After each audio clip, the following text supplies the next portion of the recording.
चलिए तो स्टार्ट करते हैं। पहले चैप्टर फिनिश करें, फिर एक दो डाउट आप लोग पूछ रहे थे वो भी हम डिस्कस करेंगे, ठीक है।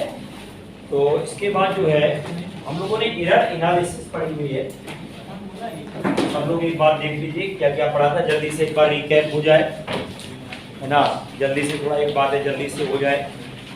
हमने इस चैप्टर में क्या क्या पढ़ लिया है, ये हम लोग अभी फर्स्ट चैप्टर पढ़ रहे हैं, बेसिक चैप्टर है।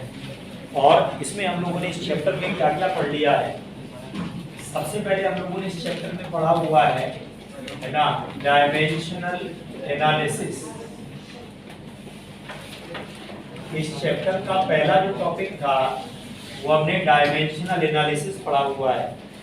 क्लियर है, डायमेंशनल एनालिसिस पढ़ा हुआ है, पहला चैप्टर है। और सेकंड चैप्टर जो हमारा है इसमें वो हम लोगों ने पढ़ा हुआ है क्या, एरर एनालिसिस।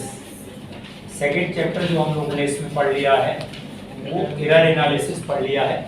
लास्ट टाइम पर इसके हमने क्वेश्चंस भी करा दिए कि नहीं करा दिए। सारे लोग संतुष्ट हैं? अगर कोई असंतुष्ट है तो हमसे अकेले मिले, और अगर संतुष्ट है तो मोहल्ले भर से मिले। नहीं समझ में आ रहा है? सबको बताया कि हाँ मैं संतुष्ट हूँ, आ रहा समझ में कि नहीं। और अगर आप असंतुष्ट है तो किसी से बात ना करें, चुपचाप हमारे पास आए, अकेले मिलके समझ लेंगे। आ रहा समझ में कि नहीं आ रहा? मेरे कहने का मतलब है कि आप असंतुष्ट हैं या आपकी कोई समस्या है तो हमारे पास आए, संकोच ना करें। मुझे कभी बुरा नहीं लगता है, मैंने हमेशा बोला है, आप इस बात को समझ भी रहे होंगे, है ना। मैं चाहता हूँ आप उम्मीद से मेरे पास आए हैं तो आप निराश ना रहें। क्लियर हो रहा है कि नहीं? आपकी समस्या जिस लेवल तक मैं कर सकता हूँ करने का प्रयास करूँ। बाकी आप रिवीजन करें ना करें, प्रैक्टिस करें ना करें, उस पर हम ज़्यादा बहस नहीं करेंगे, क्योंकि ज़्यादा कहने लग जाओ तो बट हम नहीं करेंगे, क्या कर लोगी। इस टाइप की बातें भी आगे चल के आती है ना, कि सर लगा तो रहे और कितना लगाएं, क्यों। तो जितना प्रैक्टिस करोगे उसकी कोई लिमिट नहीं है। एक दिन में लोग 200 300 क्वेश्चन भी सॉल्व करते हैं, है ना। मैंने ऐसे भी स्टूडेंट्स को देखा है कि एक दिन में 100-200 क्वेश्चन की प्रैक्टिस करते हैं। लेकिन वो स्टेज अभी आपकी नहीं आएगी, समय लगेगा। शुरुआत है, बेसिक्स आप लोग पढ़ रहे हैं, धीरे धीरे करके संख्या बढ़ाइए। 20-25 का एवरेज रखिए, उसके बाद जितना पर डे आप लगाएं वही आपकी पूंजी है, जमा पूंजी है। जितने क्वेश्चन आपने लगाए वही आपकी जमा पूंजी है। थ्योरी फिजिक्स में पूछी नहीं जाती है, इसलिए थ्योरी ज़्यादा पढ़ने से कोई फायदा है नहीं। जो बेसिक चीज़ें हैं वो अपने क्लास में बता दी, आपने सुन ली, रिवाइज कर लिया एक आध बार, बहुत है। इसके अलावा बहुत ज़्यादा थ्योरी पढ़ने नहीं बैठा करिए, ना किसी किताब से, ना किसी के नोट से, ना मोहल्ले भर के यूट्यूब वीडियो से, कोई मतलब नहीं होता, है ना। और आपने जितने भी टॉपर्स के इंटरव्यू सुने होंगे, देखे होंगे, सब मना करते हैं सोशल मीडिया से दूर रहिए, कहते हैं कि नहीं कहते हैं। तो मैं ये बहुत ज़्यादा पक्ष में नहीं रहता हूँ। कभी कोई चीज़ छूट जाए तो आप यूट्यूब में जाकर उसको रिवाइज कर लें तो ठीक है, लेकिन अब आप यूट्यूब में ही बैठ के पढ़ने का सोच रहे हो, it is just wastage of time, nothing else. सिर्फ आपके समय की बर्बादी है और कुछ नहीं हासिल, कुछ नहीं होने वाला। क्लियर हो रहा है कि नहीं? आप चुपचाप क्लास में पढ़ें, जो ना बने हमसे पूछें। इंटरेक्शन पर 1 to 1 हो, मास्क लगा के बैठें या हटा के बैठें, हमको पता चल जाएगा कि आपको समझ में आया कि नहीं। ठीक है, चेहरे की फीलिंग बता देती है। खैर, तो आज हम लोग पढ़ेंगे, नया टॉपिक स्टार्ट करने जा रहे हैं। टॉपिक क्या है, छोटी सी हेडिंग है, हेडिंग डाल देंगे सिग्निफिकेंट फिगर्स। हेडिंग डाल देंगे सिग्निफिकेंट फिगर्स। मैंने लास्ट क्लास में इसका थोड़ा सा इंट्रोडक्शन दिया था, सिग्निफिकेंट फिगर का मैंने थोड़ा सा इंट्रोडक्शन आपको दिया था। Significant figures, significant figure, significant word का मीनिंग होता है इंपॉर्टेंस। हालांकि एग्जैक्ट ट्रांसलेशन नहीं है, लेकिन काम चलेगा। अगर कोई नंबर है, कोई वैल्यू है, इंपॉर्टेंट है, तो इसका मतलब है उसको हम कहेंगे सिग्निफिकेंट है। और अगर नहीं इंपॉर्टेंट है, डाउटफुल है, तो उसको हम हटा सकते हैं। अगर कोई वैल्यू है, मेजरमेंट की आपने, प्रैक्टिकल का काम चल रहा है, मैंने बोला था ये चैप्टर जो आखिरी का ये प्रैक्टिकल से रिलेटेड है। तो अगर मान लीजिए क्या है कि कोई वैल्यू डाउटफुल लग रही है, मेजरमेंट किया, उसको हम हटा सकते हैं, उसका सिग्निफिकेंस कम, उसका सिग्निफिकेंस क्या है, कम। याद रहेगा कि नहीं रहेगा? जैसे फॉर एग्जांपल एक बात बोली जाए, है ना, आपने मान लीजिए लिखा कहीं पर 2, है ना, पड़ोस में कोई बैठा था ज्ञान बनाने के लिए, बोला सर 0 2, एक ने बोला और एक 0 लगा दो सर, 0 0 2 कर दो। तो ये जो 0 आप बढ़ा रहे हो ना, इसका कोई मतलब नहीं है। कोई मतलब क्या नहीं है, इनसिग्निफिकेंट हुआ कि नहीं? Yes, sir. तो ऐसी ही कुछ बातें इसमें अपने को डिस्कस करनी है, किस चीज को हम ले। अब पीछे जीरो बढ़ाने से कुछ होने वाला नहीं, आगे बढ़ाओ तो कुछ सोचा जाए। नहीं समझ में आ रहा भाई, मेरे पास 100 रुपए थे, आपने कहा सर 0 100 है, एक ने कहा 0 0 100 है, तो बात तो वही हो गई, पीछे जीरो बढ़ाओ तो कुछ हमें क्रेज आए। यहाँ भाई ठीक है 100 से 1000 हुई, थोड़ा और आगे बढ़े तो क्या होगा बताओ, है ना, अमाउंट बढ़ा तो चेहरा खिलने लग जाए। आ रहा समझ में कि नहीं आ रहा? तो मेरे कहने का मतलब ये है कि आगे जीरो नहीं बढ़ाने हैं, है ना। तो matter of number of importance, अगर कोई पूछे सिग्निफिकेंस का मतलब, तो एक लाइन में शुद्ध डेफिनेशन है नंबर ऑफ इंपॉर्टेंस या डिजिट्स ऑफ इंपॉर्टेंस, या डिजिट्स ऑफ इंपॉर्टेंस के साथ साथ डिजिट्स ऑफ सिग्निफिकेंस भी आप बोल सकते हैं। हालांकि सिग्निफिकेंस और इंपॉर्टेंट में थोड़ा फर्क होता है ना। कोई जरूरी नहीं कि जो चीज सिग्निफिकेंट हो इंपॉर्टेंट भी हो। नहीं समझ में आ रहा? बोलो, आपने कोई डाउट पूछा हमसे, बोलो डाउट पूछा, है ना, डाउट आपका बहुत छोटा था, है ना, इतना छोटा डाउट था, फॉर एग्जांपल आपने हमको F = ma का आंसर एक्सप्लेन कर दीजिए, आ रहा समझ में कि नहीं आ रहा? तो ये बहुत इंपॉर्टेंट नहीं है हमारे लिए, लेकिन सिग्निफिकेंट है। क्यों? अगर आपको F = ma नहीं समझ में आएगा तो आगे आप क्वेश्चन नहीं कर पाओगे। इसका सिग्निफिकेंस तो है लेकिन इंपॉर्टेंट बिल्कुल नहीं है। क्यों? F = ma का क्या मतलब होता है? तो बहुत इतनी इंपॉर्टेंट चीज नहीं है, बेसिक चीजें सबको लगभग पता होती है, आपको ही पता चल जाएगी, लेकिन एट द टाइम वो सिग्निफिकेंट है। जैसे एक मजेदार बात बताएं आपको, अगर आपने सिग्निफिकेंट फिगर पढ़ लिए, रूल पढ़ लिए, उसके बाद भी एक आखिरी में हम लोग रूल बताते हैं कि अगर लिख दिया जाए कि सारे के सारे डिजिट किससे आए हैं, मेजरमेंट से आए हैं, तो फिर उसमें सारे सिग्निफिकेंट हो जाते हैं। उसमें कहीं कोई रूल नहीं लगाया जाता, लिख दिया जाता भैया ये मेजरमेंट से आया है, ये एक्सपेरिमेंट करने के बाद आया है, इसका मतलब ये सारे के सारे क्या होंगे, सिग्निफिकेंट होंगे। तो मैं सारी बातों को आपको एक एक करके लूंगा। सबसे पहले हेडिंग डाल लेंगे, रूल्स कौन कौन से हैं, है ना, rules for finding significant figures, rules for finding significant figures.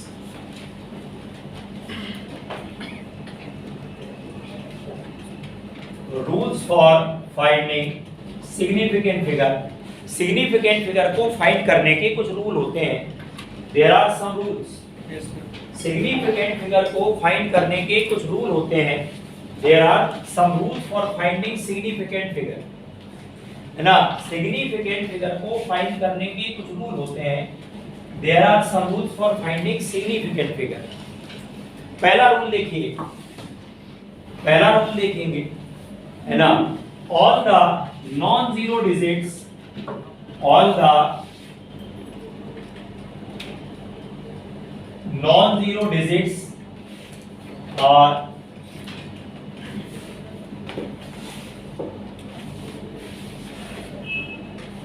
significant, all the non-zero digits are significant.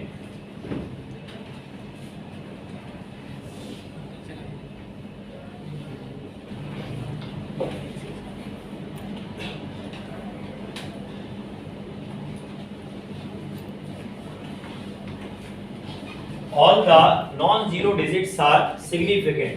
अगर आप नंबर लिखें, है ना, 1 से लेकर के 9 तक, ये नॉन जीरो डिजिट हैं, ये सारे के सारे सिग्निफिकेंट हैं। All the non-zero digits are significant. 1 से लेकर के 9 तक जितने भी डिजिट हैं वो सारे के सारे significant. All the non-zero digits are significant. जैसे कहीं पर नंबर लिखा है 23, कितने सिग्निफिकेंट फिगर है? 2। आपने लिखा 2 3 5, कितने हैं? 3। आपने लिखा 2 3 5 1, कितने हैं? 4। जितने नंबर आप बढ़ाते जाएंगे उतना सिग्निफिकेंट नंबर बढ़ता है। All the non zero digits are significant, पहला रूल है। एग्जाम्पल जरूर लिखते चलिएगा, 2 दिन बाद आप भूल जाएंगे, तो फिर आपको एग्जाम्पल काम आएंगे, उन एग्जाम्पल्स को आप देख लेंगे तो आपको तुरंत याद आ जाएगा कौन सा रूल है।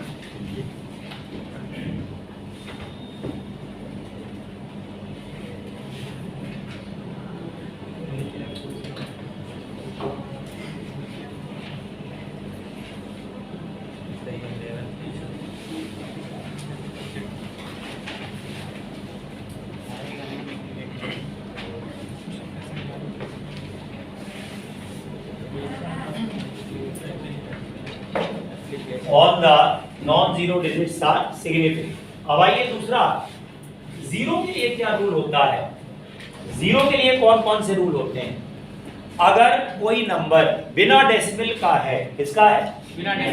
बिना डेसिमल का है, तो जितने जीरो आखिरी में बढ़ाएंगे वो सारे के सारे इनसिग्निफिकेंट होंगे। बात तो समझे? कोई नंबर, मैं एग्जांपल पहले लिखूंगा, रूल बाद में लिखूंगा। जैसे आपने लिखा 23, कितने सिग्निफिकेंट फिगर है? 2। अगर आपने लिखा 230, कितने? 2, 3 नहीं। अगर आपने लिखा 2300, आपने लिखा 2300, कितने सिग्निफिकेंट फिगर है? 23000, कितने हैं?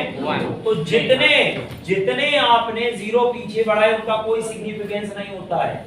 याद रखना, अगर कोई नंबर डेसिमल के बगैर लिखा गया है और आप राइट साइड में जीरो बढ़ा रहे हैं, आखिरी नॉन जीरो डिजिट ये, आखिरी बॉर्डर ये, समझ में आ रहा है? बॉर्डर के आगे नहीं जाना, बॉर्डर ये, नॉन जीरो डिजिट ये, इस जीरो के इस नंबर के आगे जितने जीरो बढ़ाओगे सारे के सारे क्या है? बताओ, सारे के सारे क्या है? इनसिग्निफिकेंट है कि नहीं है? Yes sir. ये आपका 23, 230, 2300, 23000 करके है। तो जितने नंबर बढ़ेंगे उनका कोई फायदा नहीं है। नंबर ऑफ सिग्निफिकेंट फिगर क्या है? आप कहोगे ऐसा क्यों? ऐसा इसलिए क्योंकि इनका जरा साइंटिफिक नोटेशन लिख के देखो। ये 2.3 इंटू 10 टू दी पावर 1, ये क्या लिखा है बच्चा? 2.3 10 टू दी पावर 2। ये क्या लिखा है? 2.3 इंटू 10 टू दी पावर 3। ये क्या लिखा है? 2.3 10 टू दी पावर 4। ये जानते हो 10 की पावर क्या कहलाता है? ऑर्डर कहलाता है। क्या कहलाता है? ऑर्डर। ऑर्डर है। समझ में आ रहा है? Yes, ऑर्डर कहते हैं इसको। तो ऑर्डर को सिग्निफिकेंट फिगर में नहीं रखते हैं, याद रहेगा। ठीक है, केवल आप देखें तो सब में 2 डिजिट है कि नहीं? Yes, तो हमें ऑर्डर को नहीं लेना होता है, उनके ऑर्डर को सिग्निफिकेंट में कंसीडर नहीं करते। ना समझ में आया तो बात बताओ। अगर लास्ट में जीरो बढ़ाएंगे, लास्ट में जीरो बढ़ाएंगे तो उनका कोई सिग्निफिकेंट नहीं होता है। क्लियर है कि नहीं? तो रूल क्या बन गया जीरो के लिए? देखो मैं लिख देता हूं रूल। रूल ये बन गया, all the zeros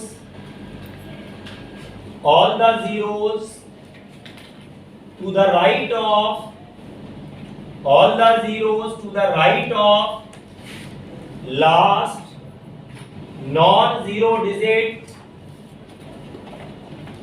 all the zeros to the right of last non-zero digit are insignificant,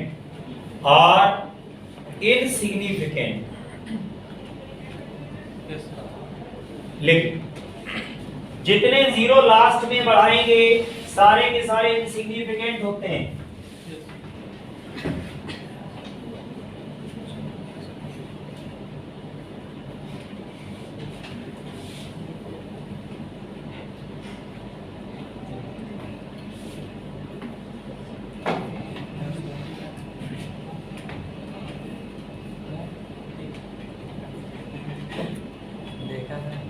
है लास्ट नॉन जीरो डिजिट के बाद जितने जीरो बढ़ाएंगे इनसिग्निफिकेंट होते हैं, उनका कोई सिग्निफिकेंस नहीं होता है। उन जीरो को बढ़ाने से ऑर्डर चेंज होता है। क्या चेंज होता है? नंबर नहीं बदलती है। रीजन एक्चुअली क्या है कि नंबर नहीं चेंज होता, नंबर वही रहता है ना, नंबर नहीं चेंज होता है। और क्या चेंज हो जाता है बताओ? ऑर्डर। तो ऑर्डर चेंज होने से सिग्निफिकेंट फिगर बदलती है, ऐसा नहीं माना जाता। ठीक, अच्छा, मैंने कई वीडियो देखे YouTube वगैरह में, आपने देखा होगा वो लिखते हैं बिना रूल के सिग्निफिकेंट नंबर बताना सीखें। ऐसे ही रूल पढ़ाएंगे लोग, आर्टिकल लिख देते हैं। भाई साहब बिना रूल समझे आप सिग्निफिकेंट फिगर बता ही नहीं सकते। एक दिन ऐसे हुआ, बैठे हुए थे तो मुंबई के जो टीचर थे अच्छे थे, तो मेरा कहने का तो उनका वीडियो का जो टैग लाइन पड़ी थी, बिना रूल लिखे आप सिग्निफिकेंट फिगर लगाना सीखे, निकालना सीखे। हमने भी बोला देखा, रूल समझा रहे थे, रूल नंबर 1। अरे भाई बिना रूल के क्या कोई चमत्कार थोड़ा हो जाएगा? हर चीज का एक प्रोसीजर होता है कि नहीं होता है? आपको रूल पहले समझने पड़ेंगे। हाँ, एक बार समझ में आ गए फिर आपको रूल बार बार लिखने की या बोलने की आवश्यकता नहीं है। आप देख के बता दोगे, इतना ये लगेगा। जैसे मान लो एक बार आपने आइडिया ले लिया कि हमें पीछे जीरो बढ़ना सिग्निफिकेंट नहीं, तो बार बार रूल बोलने की आवश्यकता भी नहीं है आपको। आपसे कोई रूल पूछता भी नहीं। फिजिक्स में कोई रूल तो पूछेगा नहीं आपसे, आपको एप्लीकेशन करना है, उतना आप समझदार हैं कैसे करना है। अब तीसरी चीज जो है आपको बताते हैं, थर्ड इज, अगर यही नंबर होता जो अभी आपको मैंने लिखा था, ये मान लो पहली बार में होता 23.0 दूसरी बार में होता 00, तीसरी बार में होगा 000, चौथी बार में हो जाएगा मान लो 40। अब देखो डेसिमल के बाद कितना जीरो, 1 सिग्निफिकेंट होगा, ध्यान रखिएगा 3 सिग्निफिकेंट होगा, इसमें कितने 2, इसमें 4 आएंगे, इसमें 5, इसमें 6 है ना, ठीक है, इसमें भी 5 ही होंगे, एक जीरो बढ़ा दें तो 6 हो जाएंगे। तो मेरा कहने का मतलब ये है कि अगर नंबर में डेसिमल लगा है ना, डेसिमल यहां भी लगा हो सकता है, यहां भी लगा हो सकता है, अगर नंबर में डेसिमल लगा है, क्लियर है, तो जितने डेसिमल के बाद जीरो बढ़ेंगे लास्ट नॉन जीरो नंबर के बाद, सारे के सारे क्या होंगे, सिग्निफिकेंट। अगर नंबर में डेसिमल है, जैसे आपने देखा होगा कई बार बुक में आंसर लिखा होता है 1.0 लिखा होता है ना, कई बार लिखा होता है 1.0 लिखा होता है। अब सोच के लगता है दिमाग में 1.0 क्यों लिखा, 1 लिख देता, नहीं, वो बेटा 0 लिखने का मतलब वो सिग्निफिकेंट है। जैसे बोला गया 1.0 सेंटीमीटर, इसका मतलब ये किसी ऐसे इंस्ट्रूमेंट से नापा गया है जो डेसिमल के बाद 1 अंक तक नाप सकता है। आ रहा समझ में कि नहीं आ रहा? 1.0 लिखा होने का क्या अर्थ है? 1.0 लिखने का अर्थ ये है कि ऐसे इंस्ट्रूमेंट का प्रयोग किया गया है कि 1 के बाद जो सेंटीमीटर के बाद 1 प्लेस तक और नाप सकता है। अगर लिखा होता 1.00 मतलब ऐसे इंस्ट्रूमेंट का प्रयोग किया गया है जो डेसिमल के बाद 2 अंक तक नाप सकता है। इसका मतलब सिग्निफिकेंस हुआ कि नहीं हुआ? हाँ या ना? तो डेसिमल के बाद अगर आपको 0 बढ़ते हुए दिख जाए तो समझ जाइएगा क्या मतलब है। 0 के बाद अगर सिग्निफिकेंट नंबर बढ़ रहा है, डेसिमल बढ़ रहा है, तो सिग्निफिकेंट नंबर भी साथ में बढ़ेगा। समझ रहे ना मेरी बात को? तो यहां पर जो है रूल क्या बन गया, तीसरे नंबर वाला रूल क्या है ना, ऑल द जीरोस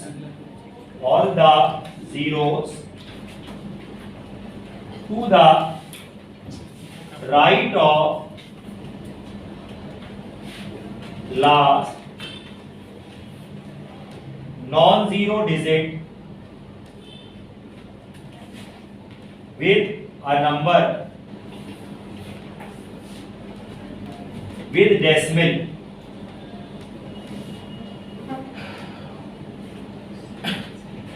है ना, in a number with decimal है ना, in a number with decimal लिख लें, are significant जितने भी नंबर है वो सारे के सारे सिग्निफिकेंट होते हैं, दे ऑल आर सिग्निफिकेंट। जितने भी जीरो पीछे बढ़ाए हों सारे के सारे सिग्निफिकेंट होते हैं। हाँ, अगर जैसे 230.00 दिया है तो उसमें कितने, देखो अगर डेसिमल लग गया और पीछे जीरो बढ़ा दिए, इसका मतलब आप भी समझ आए किसी ऐसे इंस्ट्रूमेंट से मेजरमेंट किया गया है जो डेसिमल के बाद आगे नाप सकता है। क्लियर हो रहा है कि नहीं? तो उनका सिग्निफिकेंस बढ़ जाता है ना, वो सिग्निफिकेंट ही होंगे तभी डेसिमल लगाया गया, वरना नहीं लिखते, हटा देते हो। आ रहा समझ में कि नहीं आ रहा? अगर डेसिमल के बाद आप 2 या 3 अंक तक जीरो ले जा रहे हैं, इसका मतलब क्या हुआ बताओ, कि कोई ऐसे इंस्ट्रूमेंट का यूज किया जा रहा है वो डेसिमल के बाद इतने अंक तक नाप सकता है। वो कह रहे सर 23 ने 230 को 5.00 लगा होता 5 पे ही कौन सा? जैसे सर डेसिमल लग गया ना, जैसे 23.00 है, जैसे 23.00 देखो अगर मान लीजिए लास्ट नॉन जीरो डिजिट के बाद, बोलो लास्ट नॉन जीरो डिजिट के बाद जीरो आप बढ़ाते हो तो दो चीजें देखनी है ना, नंबर में डेसिमल है कि नहीं। अगर डेसिमल नहीं है बोलो तो सिग्निफिकेंट नहीं है, डेसिमल है तो हो। इतनी सी बात याद रखो, ज्यादा दिमाग लगाने की क्या जरूरत है। वो तो क्वेश्चन देख के फिर समझ में आएगा कि क्या सीन है, तो बाकी चीजें क्वेश्चन से समझ में आएगी, लेकिन जो रूल है वो इतना ही है सिर्फ, ज्यादा कंफ्यूज होने की आवश्यकता नहीं कि सर ये हो जाए तो क्या होगा, ऐसा कुछ होता है नहीं। समझ में आ रहा है? एक नहीं आसमान गिर रहा करके दौड़ा चला जा रहा था, कहानी बचपन पढ़ी थी है ना, बाद में पता चला आसमान गिरा ही नहीं। तो कई बार होता इमेजिनरी सिचुएशन को सोच करके परेशान रहते हैं, दुनिया भर की तैयारी कर लेते हैं, बाद में पता चला ऐसा कुछ होना ही नहीं, आया समझ में कि नहीं आया। तो इसलिए ज़्यादा परेशान होने की आवश्यकता नहीं। हमें याद है 95 के बाद मैं इलाहाबाद में रहता था, तो वहाँ पर एक बार अफवाह उड़ी नमक खत्म हो रहा भाई साहब, है ना, मुझे याद है, ये उस समय हम तैयारी करते थे, उस समय याद है इलाहाबाद में थे, तो अब सब लोग वैसा लाइन लगी पड़ी नमक खरीद रहे है ना, तो ये अफवाह होती है। तो आप बहुत ज़्यादा इमेजिनरी सिचुएशन को लेकर के ना चलें, इमेजिनरी सिचुएशन पे जाने की बजाय रूल को देखें और जो एग्जाम्पल आपको दिया जाए उसमें लगाने का प्रयास करें, और तब अगर कोई डाउट होता है तो हम लोग डिस्कस करें। ठीक, अब आइए हम लोगों ने दो चीजें डिस्कस की है ना, लास्ट नॉन जीरो डिजिट के बाद डेसिमल बढ़ रहा है, जीरो बढ़ रहा है सॉरी डेसिमल के बाद, तो सिग्निफिकेंट होगा, अगर नहीं डेसिमल लगा है तो नहीं सिग्निफिकेंट। इतना क्लियर हो रहा है कि नहीं हो रहा? यहाँ तक समझ में आ रहा है सबको कि नहीं आ रहा? Very good. अब आते हैं बात दूसरी, अगर जीरो दो नॉन जीरो डिजिट के बीच में है, बोलो अगर जीरो दो नॉन जीरो डिजिट के बीच में है, 201 202 या जो भी है, अगर दो नॉन जीरो डिजिट के बीच में है, रूल को मैं पहले समझा देता हूं। मान लीजिए 202 लिखा है या 2.02 लिखा है या 2.002 लिखा है। अब देखिए यहाँ पर ये नॉन जीरो डिजिट है, ये नॉन जीरो डिजिट है, दोनों के बीच में एक जीरो है कि नहीं? बताइए कितने सिग्निफिकेंट फिगर हो गए? 3 हो गए कि नहीं? इसमें डेसिमल लगा है, ना भी लगा होता तब भी 3 हो जाते, इसमें कितने हैं? 4। तो अगर दो नॉन जीरो डिजिट के बीच में, रूल को सुनिएगा ध्यान से, अगर दो नॉन जीरो डिजिट के बीच में जीरो लगे हैं, डेसिमल हो या ना हो, सारे सिग्निफिकेंट, डेसिमल हो या ना हो, सारे सिग्निफिकेंट। रूल लिख लिया जाए, लिख लेते हैं, all zeros in between, all zeros in between two non-zero digits, all zeros in between two non-zero digits are significant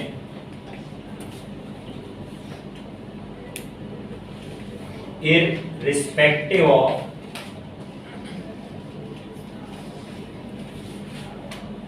decimal, irrespective of decimal place, irrespective of decimal place। Decimal place कहीं भी हो कोई फर्क नहीं पड़ता है।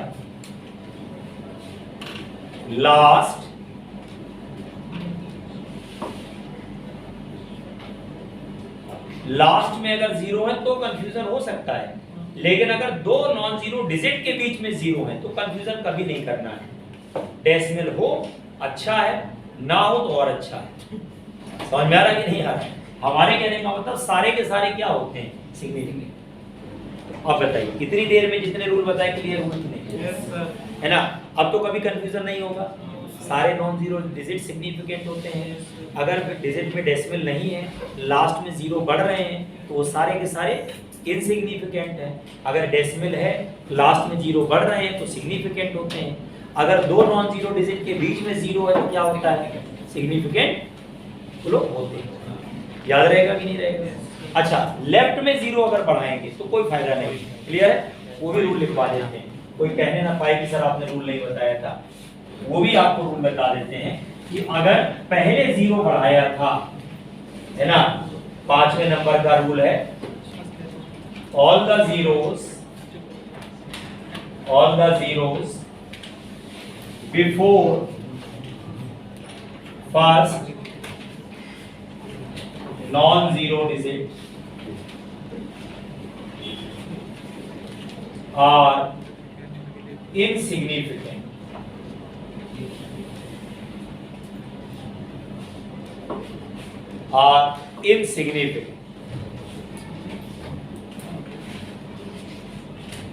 पहला non zero digit है, फर्स्ट नॉन जीरो डिजिट है, उसके पहले जितने जीरो आप बढ़ाएंगे, उसके पहले जितने जीरो आप बढ़ाएंगे सारे के सारे क्या होंगे? आपने लिखा 023 0023 00.23, कुछ भी पॉइंट भी लगा दो तो कोई फर्क नहीं पड़ता है। तो सारे के सारे क्या होंगे बताओ? इनसिग्निफिकेंट। इसमें भी आपको दो सिग्निफिकेंट फिगर हैं, इसमें भी दो हैं, इसमें भी। आ रहा समझ में कि नहीं आ रहा?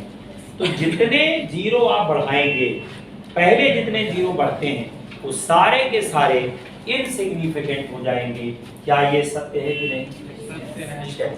तो ये आपको एक छोटा सा हमने रूल बताया है ना, 5 रूल है टोटल मिला करके, और इन्हीं के राउंड अबाउट आप चलेंगे तो आपको सारे सिग्निफिकेंट के क्वेश्चन हो जाएंगे। अब सिग्निफिकेंट का क्वेश्चन अलग से मिले कोई जरूरी नहीं है, सिग्निफिकेंट का क्वेश्चन अलग से मिलना जरूरी नहीं है। बहुत बार होता है एरर के साथ मिला लेता है, जैसे उसने दो वैल्यू दे दी, उसने कहा इनकी वैल्यू बताइए फाइनल, है ना, मीन वैल्यू बताइए और विद प्रॉपर सिग्निफिकेंट फिगर। तो हमें फिर वहां पर क्या करना होता है, एरर की कैलकुलेशन के बाद जो वैल्यू आ रही है उसमें सिग्निफिकेंट फिगर भी देख लेना होगा। डायरेक्टली सिग्निफिकेंट फिगर के क्वेश्चन कम आए, मैंने जो ऑब्जर्व किया है, जो प्रीवियस ईयर के पेपर देखे हैं, अलग से मिलते हैं कभी कभार, लेकिन एरर के साथ तो मिलाकर कई आ जाते हैं। चलिए, तो आपको थोड़ा सा पहले चीजें और बताएं, फिर हम क्वेश्चंस पे आते हैं। अच्छा, रूल्स की थोड़ा बात करते हैं, है ना। अगर आप एडिशन या सब्ट्रैक्शन की बात करें तो वहां पर कैलकुलेशन करते समय सिग्निफिकेंट फिगर का क्या हाल होगा, है ना। Rules for significant figure, short में ऐसे लिख, rules for significant figure during calculation, during calculation. Calculation करते समय कौन कौन से रूल होते हैं जिनको हमें फॉलो करना है, क्लियर है। कैलकुलेशन करते समय, है ना, कौन कौन से रूल है जिनको हमें फॉलो करना है।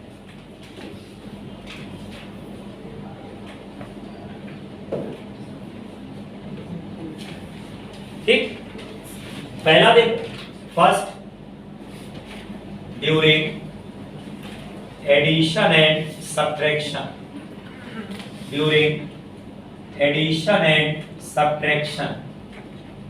अगर हम लोग एडिशन या सब्ट्रैक्शन की बात करें, ड्यूरिंग एडिशन या सब्ट्रैक्शन बात हो रही थी सिग्निफिकेंट फिगर, अगर आप कैलकुलेशन के समय करते हैं तो क्या होगा, इसको देखा जाए तो अगर यहां पर हम कैलकुलेशन के टाइम की बात करें, एडिशन या सब्ट्रैक्शन, मैंने लास्ट टाइम पर एक एग्जांपल लिया था, 2.2 है और 2.22 है, ये दो नंबर है, एक आपका क्या लिखा हुआ है बताओ, 2.2 लिखा है और एक क्या लिखा है, 2.22 लिखा हुआ है। अब अगर दोनों को आपस में ऐड कर देंगे तो ये आपको मिलेगा 4, ये मिलेगा 2 और ये मिलेगा 4.42 मिलेगा। फिर मैंने दूसरी बात आपको बताई, क्या इसके पास डेसिमल के बाद केवल एक नंबर है, इसके पास डेसिमल के बाद दो नंबर है ना।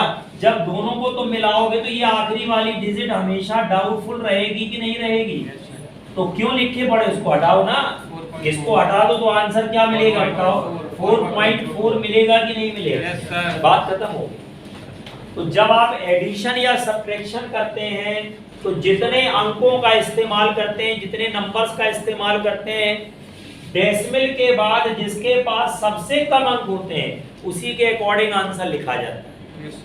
याद रहेगा क्या रूल बन गया, है ना। आंसर लिखने के लिए दशमलव के बाद, डेसिमल के बाद मिनिमम नंबर देखा जाता है, क्यों, याद रहेगा। आंसर इज रिटन या answer is expressed in least numbers after decimal।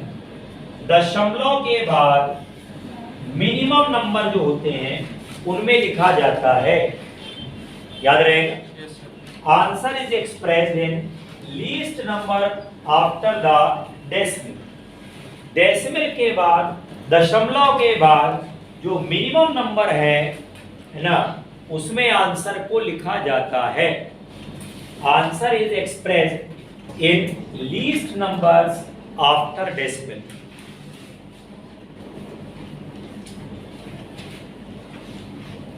Answer is expressed in least numbers after decimal. Decimal के बाद लीस्ट नंबर्स में आंसर को लिखा जाता है।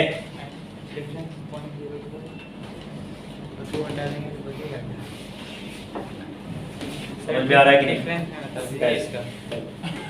हाँ, तो यहां पर जो है ये आपका क्लियर।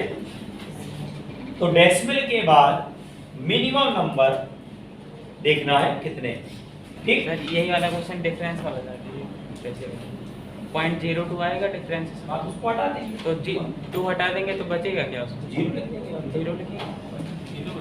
भाई 2 तो राउंड ऑफ कर ही नहीं पाएंगे। हाँ, अच्छा, round इसमें कई बार आपको राउंड ऑफ भी करना पड़ेगा, कई बार आपको राउंड ऑफ भी करना पड़ सकता है। जैसे मान लीजिए आपने नंबर लिखा 2.4 और यहाँ पर आपने नंबर लिखा 2.4 है ना, 2.2 और यहाँ पे लिखा मान लो 6, ये आपने नंबर लिख दिया है ना, दो नंबर लिखे आपने, 4.7। एक नंबर लिखा आपने 2.4, एक लिखा 2.26। अब यहाँ पर क्या करेंगे बच्चा, ऐड करेंगे, 6 आया, 6 आया है ना, और ये 4 आया है ना, यही तो आया कि नहीं आया। अब ये देखिए यहाँ पर क्या हो रहा है, हमें आंसर लिखना है डेसिमल के बाद केवल एक डिजिट का, तो ये वाला 6 हटेगा कि नहीं, ये 6 हटेगा तो 5 से ज्यादा है तो क्या होगा, ये नंबर बढ़ जाएगा, तो आंसर क्या लिखा जाएगा, 4.7 लिखा जाएगा कि नहीं लिखा जाएगा। बात खत्म। इतना क्लियर हो रहा है कि नहीं हो रहा है, ऐसे लिखा जाए। इसमें भी बड़ी मजेदार बात बताएं, राउंड ऑफ करने में, राउंड ऑफ करने में अगर मान लो ये आंसर चलो हो गया इसका 4.7, अभी देखिएगा बड़ी इंटरेस्टिंग बात, 2.4 है मान लो, ये हमारा 2.4 है, और मान लीजिए ये आपका दूसरा नंबर होता 2.25 होता, ये नंबर क्या होता 2.25 होता। अब यहाँ से क्या करते ये 4.65 आएगा कि नहीं, इसका आंसर क्या होगा 4.6 है, 4.6 आएगा, 7 नहीं आएगा। ये बड़े मजेदार रूल Odd है, number का आपको याद होगा। अगर 5 लिखा है आखिरी में और उसके पहले वाला नंबर इवन है तो बढ़ता नहीं है, अगर ये 6 की जगह यहाँ 5 होता या 7 होता तो बढ़ जाता। ये क्लास 6 7 8 की चीज है, ये बड़े लेवल की चीज नहीं। राउंड ऑफ करना बचपन की चीज है, जब हम लोग ना लॉलीपॉप खाते तो मेरा कहने का मतलब क्या है ना, तो यहाँ पर ये 5 है, 5 को हटाओगे तो इस पे कोई सेहत पे फर्क नहीं पड़ेगा, क्यों, इवन नंबर है। अगर यही 4 पॉइंट राउंड ऑफ करना बता रहा हूँ, अगर 4.6 के आगे, सॉरी 5 के आगे 5 होता है ना, ऑड नंबर है ना, ये हटा देते तो 4 पॉइंट कितना हो जाएगा, याद रखिएगा ये एग्जैक्टली 5 वाले के रूल होता है। अगर केवल 5 है और जो नंबर हटाने जा रहे हैं वो ऑड नंबर है तब तो बढ़ेगा, और अगर इवन नंबर है तो नहीं बढ़ेगा, वही लिखा है, नोट कर लीजिए, ठीक है, नोट जरूर करिएगा क्योंकि भूलने में टाइम नहीं लगता। HTML short term memory loss है ना, गलती वाली बीमारी सबको है। अभी 2 दिन बाद पूछेंगे कहेंगे सर कब पढ़ाया था है ना, यही होता है, ये 2 दिन बाद पूछो कैसे कब पढ़ाया था, अच्छा कहे नोट्स लेके आओ, सर नहीं लाए यार, जानबूझ के बोलते हैं, पता है निकल आए।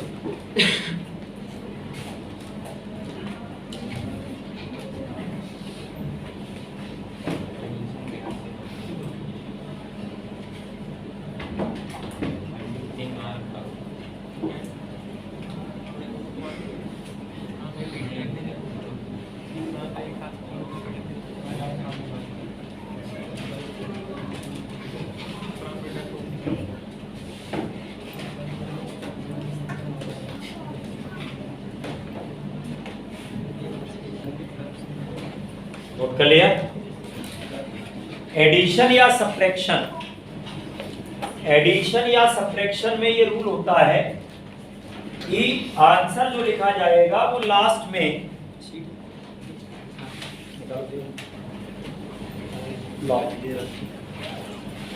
है ना, लास्ट में डेसिमल के बाद जितने नंबर आपके बढ़ेंगे है ना, वो हमारे किसी काम के नहीं है, जो मिनिमम है उसमें हमें आंसर को लिखना है। पता चला एक नंबर आपने और लिख दिया, 2.6 के आगे भी कुछ लिखा पड़ा, कोई फायदा नहीं। आंसर हम केवल किसमें लिखेंगे बताओ, डेसिमल के बाद एक डिजिट तक जाएंगे, क्योंकि जो नंबर इन्वॉल्व है उसके पास केवल एक डिजिट है। बताओ भाई पसंद आया कि नहीं आया, रूल अच्छा लगा, रूल भी पसंद आता है तो याद रहता है, नहीं समझ में आ रहा भाई, रूल भी पसंद आएगा तभी तो याद रहेगा, अगर रूल ही नहीं पसंद आ रहा तो याद क्यों रहेगा। समझ में आ रहा है कि नहीं आ रहा है। आपसे मैं बोलूं F=ma याद है कि नहीं याद है, फिर मैं आपसे बोलूं कि wheels law of displacement law याद है, आपको नहीं याद है, भाई नहीं पसंद है वो कम पसंद है। अगर आपको भाई पसंद भी होता है, न्यूटन हमको पसंद है, न्यूटन बड़े साइंटिस्ट भी फेमस होते हैं। अब आपसे मुझे स्टीफन लॉ सोच के बताओगे, न्यूटन तुरंत बता दो, समझ में आ रहा है कि नहीं आ रहा? तो वैसे मैं कह रहा हूँ, रूल पसंद आएगा, लॉ पसंद आएगा तो याद रहता है, और नहीं पसंद आएगा तो थोड़ा मेहनत होती है याद करने में, है। तो मुझे लगता है पसंद आया होगा। अब इसके बाद आइए, अगर मल्टीप्लिकेशन या डिवीजन कर दिया जाए, अगर लिख लेंगे, रूल लिखें, फिर उसके बाद मैंने शीट ले ली, इससे क्वेश्चन कराएंगे, है ना।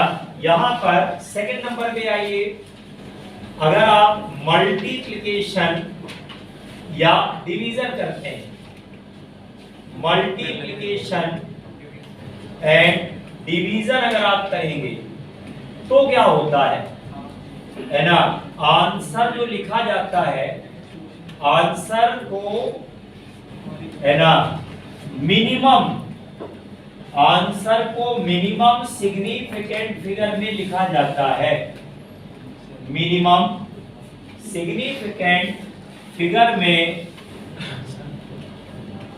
लिखा जाता है, याद रहेगा, आंसर को मिनिमम सिग्निफिकेंट फिगर में लिखा जाता है। जो लोग हिंदी मीडियम है उनको भी ना लगे, उनका ध्यान नहीं रखा जाता है ना, तो हम भी हिंदी मीडियम है भाई, यूपी एमपी वाले लोग तो हिंदी मीडियम ही होते हैं, है ना। ये थोड़ा सा अंग्रेजी मीडियम स्कूल में पढ़ो तो अंग्रेजी मीडियम हो जाओगे, नहीं आ पाओगे, है ना। आप इंग्लिश मीडियम स्कूल में लाख पढ़ लो, अगर रहने वाले यहाँ के तो बाद में चाहिए निकलेगा मुझ से, नहीं समझ में आ रहा, होता है कि नहीं होता है। इसलिए जो है आप बिल्कुल ना फीलिंग लेना कि हम इंग्लिश मीडियम है, हम बहुत बड़े वाले हिंदी मीडियम है, ठीक है ना, आप पूछ के देखो, है। तो मेरा कहने का मतलब ये है कि अगर मल्टीप्लिकेशन या डिवीजन होगा तो आंसर को किसमें लिखा जाता है, आंसर को मिनिमम सिग्निफिकेंट फिगर में लिखा जाता है। यहाँ डेसिमल काम का नहीं देखना है, क्या देखना बच्चा, सिग्निफिकेंट फिगर देखना है। मल्टीप्लिकेशन डिवीजन में क्या देखना है, सिग्निफिकेंट फिगर, और एडिशन सब्ट्रैक्शन में क्या देखना है, डेसिमल के बाद के अंक देखना है, क्या देखना है, डेसिमल के बाद के अंक देखना है। बोलो सही बात है कि नहीं है? इसमें एडिशन सब्ट्रैक्शन में क्या देखना है, डेसिमल के बाद के अंक देखना है। मल्टीप्लिकेशन डिवीजन में क्या देखना है, बोलो, जब तक सारे लोग नहीं बोलोगे बोलता रहूंगा। मल्टीप्लिकेशन डिवीजन में क्या करना है, हाँ, समझ में आ रहा कि नहीं आ रहा? देखो सीधी सी बात है, रूल छोटे हैं इसलिए गलतियां ज्यादा होती है, सिली मिस्टेक छोटी जगह होती है, बड़ी जगह नहीं होती, याद रहेगा। सिली मिस्टेक नहीं करनी, जो टफ है वो तो सबसे गलत हो सकता है, और जो आसान है वो हम चाहते हैं किसी से गलत ना हो। अब अगर कल को आप हमारे पास आए एग्जाम देने के बाद और आप यूनिट डायमेंशन एरर का क्वेश्चन गलत करके आओगे तो कितना अफसोस होगा। आपने मान लो सपोज रोटेशनल मोशन का क्वेश्चन गलत कर दिया, अफसोस नहीं होगा, टफ है, नहीं समझ में आ रहा, टफ है। लेकिन अब आपने यूनिट डायमेंशन का भी गलत कर दिया, हम लोग अफसोस बनाएंगे, हो सकता है आधे मिनट का मौन भी रख लें, ठीक है ना। नहीं, मौन का मतलब ये थोड़ा होता है, छोटे छोटे मौन रखे जाते हैं, 2 मिनट का मौन लंबा वाला होता है ना। आपसे कोई गलती हो जाए आधे मिनट का मौन रखें, ठीक है ना, तो क्वेश्चन गलत हो जाए आधे मिनट का मौन हम लोग रखवाते हैं, दोबारा करेंगे।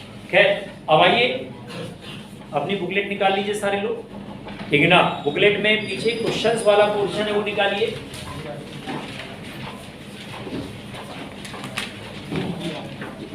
बुकलेट में पीछे क्वेश्चंस वाला पोर्शन है, उस पे आ जाइए सीधे।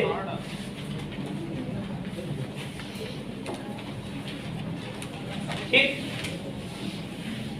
अब इसमें आइए, क्वेश्चन नंबर आपका है 33।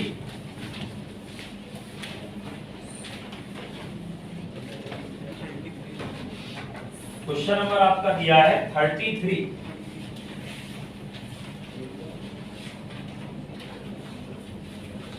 क्वेश्चन नंबर है 33। एक रेक्टेंगुलर शीट है,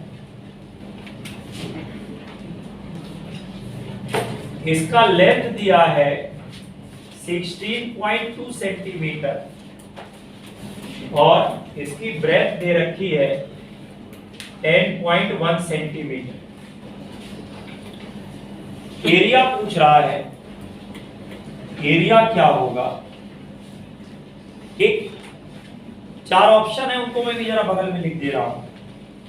ये है 164 प्लस माइनस 3 सेंटीमीटर स्क्वायर। दूसरा है 163.62 प्लस माइनस, बात नहीं करें, 2.6 सेंटीमीटर स्क्वायर। तीसरा है 163.6 प्लस माइनस 2.6 सेंटीमीटर स्क्वायर। चौथा है 163.62 प्लस माइनस 3 सेंटीमीटर स्क्वायर। ये दिया हुआ है कि नहीं दिया हुआ है? ठीक। अब सुनिए, जो मेहनती आदमी होता है वो तुरंत सॉल्व करना शुरू करेगा, करना भी चाहिए भाई। लेंथ इनटू ब्रेथ एरिया होता है कि नहीं होता है? अब सुनिए, मीन वैल्यू क्या है? जैसे बी लिखा है 10.1 है, 10.1 का मतलब है कि ऐसे इंस्ट्रूमेंट का यूज किया गया जो डेसिमल के कितना नीचे तक जा सकता है? 0.1 जा सकता है कि नहीं जा सकता? 1 तक जा सकता है। इसका मतलब इसको ठीक से अगर लिखें तो 10.1 प्लस माइनस 0.1 सेंटीमीटर होगा कि नहीं होगा? एरर आ गई कि नहीं आ गई? इसको क्या लिखा जा सकता है? 16.2 प्लस माइनस कितना आएगा बोलो? 0.1 सेंटीमीटर। मैंने बोला था अगर आपको एरर नहीं दे रखी है तो जो लीस्ट काउंट होता है उसको एरर ले लिया करो, याद रहेगा? Yes sir. ये डेसिमल के कितना नीचे तक जा सकता है? 0.1। ये डेसिमल के कितना पीछे तक जा सकता है? 0.1। तो कितनी एरर हो गई? Plus minus 0.1। इसकी भी एरर कितनी हो गई बताओ? Plus minus 0.1। याद रहेगा? फिर हम लोग एरिया निकालेंगे। एरिया की क्या होती है बेटा? मीन वैल्यू होती है। एरिया की मीन वैल्यू होगी L bar into B bar. उसके बाद फिर हम लोग क्या करेंगे? डेल्टा ए बार अपॉन ए बार और डेल्टा एल बार अपॉन क्या है? एल बार और B bar upon B bar. क्यों भाई, यही तो करोगे कि नहीं करोगे? क्लास में करवाया था एक क्वेश्चन कि नहीं करवाया था? Yes sir. करवाया था। ये मेहनती आदमी करेगा, लेकिन हम लोग हैं आलसी आदमी, हम नहीं करेंगे। क्यों? सुनिए ध्यान से, बोलेगा कोई नहीं।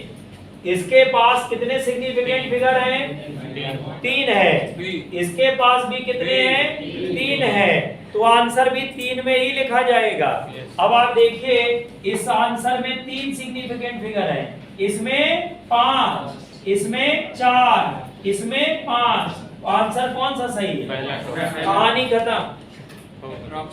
आ रहा समझ में कि नहीं आ रहा है?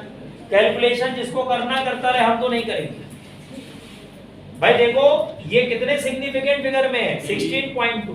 3 है ना? ये कितने सिग्निफिकेंट फिगर है? 1 है ना? 10.1। 3 है ना? तो 3 इसमें तो आंसर भाई साहब 4 में कहां से हो जाएगा? 5 तो कल्पना के परे है, वहां तो जब पहुंचने नहीं, 4 में भी नहीं होना है। तो मेरा कहने का मतलब है आंसर आपका क्या मिल गया? 164 है ना? प्लस माइनस कितना है हमें देखना ही नहीं है, बार-बार जो आएगा देखा जाएगा। लेकिन हमारे कहने का मतलब है आंसर सीधे मिला कि नहीं मिला? ऐसे ही मिलता है। ऐसा नहीं कि हम आपको कोई जुगाड़ बता रहे हैं, ये तरीका ही होता है बेटा। ऑब्जेक्टिव एग्जाम में जब इस प्रकार के क्वेश्चन आते हैं तो ये मेथड होता है कि आपको सीधे सीधे क्या देख लेना है बोलो? सिग्निफिकेंट। नोट कर लीजिए, आंसर नोट करिए।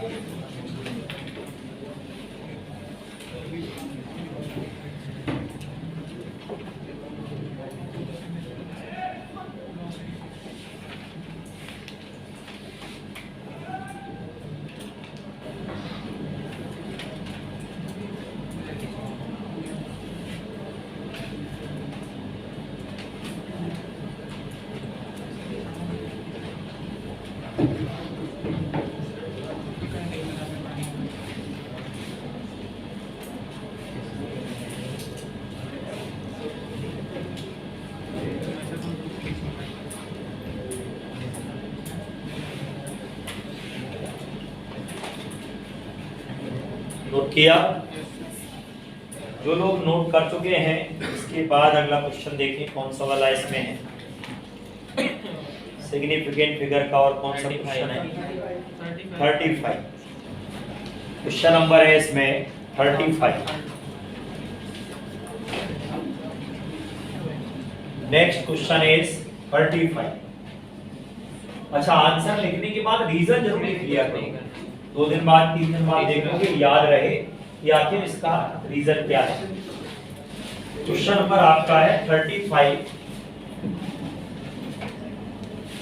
मास and volume of a body are, body का मास दिया है 4.237 ग्राम और जो वॉल्यूम दिया हुआ है 2.5 centimetre cube. The density of the material, density of material, clear हो रहा है? Density of मटेरियल क्या होगी, ठीक, डेंसिटी ऑफ द मटेरियल पूछ रहा है क्या होगी। अब इसमें भी देखिएगा, मैं आपको चारों ऑप्शन लिख के दिखाऊंगा। पहला आंसर है 1.6948 ग्राम पर सेंटीमीटर क्यूब। दूसरा आंसर है इसमें 1.69 ग्राम पर सेंटीमीटर क्यूब। तीसरा आंसर है 1.7 ग्राम पर सेंटीमीटर क्यूब। चौथा आंसर है 1.695 ग्राम पर सेंटीमीटर क्यूब। तो टोटल आपके पास 4 आंसर है। अब सारे लोग पेन को रख दीजिए, मैंने बोला है ना पेनलेस एंड पेनलेस, याद रहेगा। कैलकुलेशन कैसी हो, पेनलेस, बिना पेन उठाए और बिना पेन लिए, सोच के अच्छा लगता है ना। इधर देखिए कितने सिग्निफिकेंट फिगर है, 4। इसमें कितने आंसर 2 में लिखा जाएगा, ढूंढो 2 किसमें, आंसर खत्म। ठीक है ना। आपको कैलकुलेशन करनी ही नहीं है, जिसको करनी करता रहे, हमसे मतलब नहीं, हम उसको पहचानते ही नहीं। आ रहा समझ में कि नहीं आ रहा भाई? वैसे तो आपको सीधा सीधा तरीका है, डेंसिटी का फॉर्मूला मास अपॉन क्या होता है, वॉल्यूम। हम डिवाइड करेंगे, बहुत सारी मेहनत करेंगे, आंसर भी निकालेंगे, लोग क्लैपिंग भी हो सकता करें, लेकिन हम नहीं करेंगे, है ना भाई। आंसर लिखना है तो सीधे सीधे लिखो ना, यही तो सीखना है। नोट कर लीजिए, कोई जरूरत नहीं कैलकुलेशन करने की, सीधे सीधे आप देखिए कि डिवाइड हो रहा है ना, डिवीजन में क्या होता है, आंसर हमेशा मिनिमम सिग्निफिकेंट फिगर में निकलता है। किसमें निकलता है? यही हम चाहते हैं कि जिन क्वेश्चंस को हम बिना कैलकुलेशन के कर पाए वो ज्यादा अच्छा है, हमारा टाइम बचाएंगे। लोग कहते हैं बायोलॉजी में टाइम बचता, हम कहते हैं फिजिक्स में बच जाए तो क्या बुराई है? नहीं समझ में आ रहा है ना। अब ये नहीं कि टाइम बचाने वाले का शॉर्टकट खोजने लग जाओ कि पड़ोसी से पूछ रहे हो, है ना, पेपर आउट करवा रहे, ये सब नहीं करना। बहुत सारे बच्चे जो है इस बार पता चला पैसे दे दे करके दूसरे लोगों को भेज के सॉल्व करा रहे थे। अच्छा, अपने पास किसी ने अप्रोच नहीं किया, अफसोस है। खैर वापस आइए,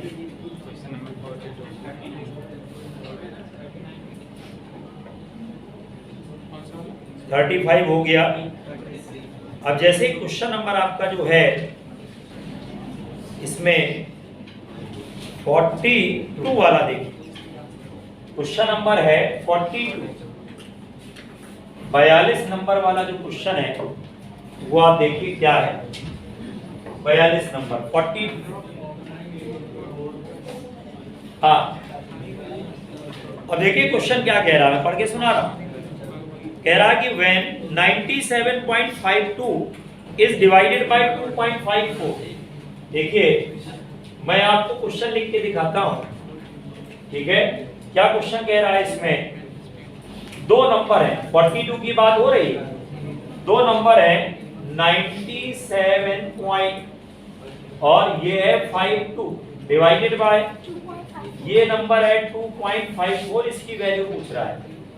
4 ऑप्शन भी लिख लेते हैं, आसानी होगी बताने में। पहला जो ऑप्शन लिखा हुआ है बच्चा, ये इसमें लिखा हुआ है 38.39 और 37। दूसरा आंसर कौन सा है, सेकंड आंसर है 38 और ये कौन सा है 394। तीसरा आंसर कौन सा है 38.39 और चौथा आंसर कौन सा है 38.4। 38.4, 4 आंसर है कि नहीं। अब आप देखिए, आपने डिवीजन किया है ना, इसके पास कितने सिग्निफिकेंट फिगर हैं 4, इसके पास कितने हैं 3। आंसर मिनिमम में लिखा जाता है 3 में। इसमें देखिए कितने सिग्निफिकेंट फिगर हैं 6, इसमें कितने 5, इसमें कितने 4, इसमें कितने आंसर नहीं समझ में आ रहा। अब बताओ इससे ज्यादा और क्या आसान चाहिए, बताओ। लोग कहते हैं फिजिक्स टफ है, हम कहते हैं कहाँ टफ है, बताओ। आपका नजरिया बदल लो, है ना। और ऐसा नहीं कि हर जगह ऐसा मिलेगा, जहां जहां हम लोग टाइम बचा सकते हैं वहां ऐसा करेंगे। अब ये ना मान लेना कि पूरी फिजिक्स में ही हम आपको ऐसा करवाएंगे, है ना। जहां पर तरीके चाहिए लंबे, कैलकुलेशन लंबे तो खैर आते नहीं, ये आप अपने दिमाग से निकाल लीजिए कि ऑब्जेक्टिव एग्जाम में कोई भी क्वेश्चन लेंथी आता है। अगर आपको ज्यादा लंबा सॉल्व करना पड़ रहा है इसका मतलब आपको तरीका नहीं पता है, है ना। नहीं गलत नहीं, मेथड भी कई बार नहीं पता होता है। जैसे हम लोग किसी शहर में गए, हमें उसके शॉर्टकट्स नहीं पता है, तो मेन रास्ते से चलेंगे कि नहीं चलेंगे। और जब हम पुराने हो जाते हैं तो हमको शॉर्टकट पता चल जाते हैं, जाम लगा है लगा रहे, हमें लेने देना नहीं। समझ में आ रहा है कि नहीं भाई। हजरतगंज चौराहे में जाम लगा, हमें मतलब ही नहीं, अपन इधर श्री राम टावर के बगल से नरई में घुसे, नरई से सीधे चिड़ियाघर निकले, बगल निकल गए सिविल हॉस्पिटल से। हमें जाना ही नहीं, हजरतगंज चौराहा जानते नहीं होता कहाँ, लेकिन हमें शॉर्टकट तो पता है ना भाई। बात समझ में आ रही कि नहीं आ रही। तो कुल मिलाकर के ट्रिक्स जब आप लगाओगे, जब आप छोटी छोटी चीजें सीखोगे ये सारी, तो आपको कभी भी लंबा मेथड आवश्यकता ही नहीं पड़ेगी। आपको आवश्यकता ही नहीं पड़ेगी कि लंबे मेथड से लगाएं। 2-3 लाइन में आंसर निकला करेंगे, आप भी खुश रहेंगे, क्वेश्चंस आपके निकलने लग जाएंगे। क्यों? चलिए, तो सिग्निफिकेंट फिगर की कहानी खत्म हो गई कि नहीं हो गई? खत्म बात। अब आइए वर्नियर कैलिपर स्क्रू गॉस पे आइए, है ना। चलिए अब आइए, मिटा दें इसको। अब आप इसके क्वेश्चन लगाइए और पूछिए। बहुत ज्यादा प्रॉब्लम लगाने की आवश्यकता नहीं है, क्योंकि पूछे नहीं जाते हैं, कभी कभार आता है। प्रैक्टिस करेंगे लेकिन ज्यादा टाइम नहीं देना है इसको। जो ज्यादा इंपॉर्टेंट है उसको ज्यादा टाइम देना है, जो कम इंपॉर्टेंट है उसको कम टाइम देना है। हाँ, अब आइए नेक्स्ट, मेजरमेंट।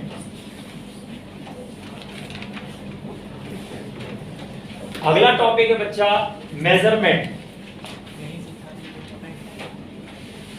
अगला टॉपिक आपका है मेजरमेंट।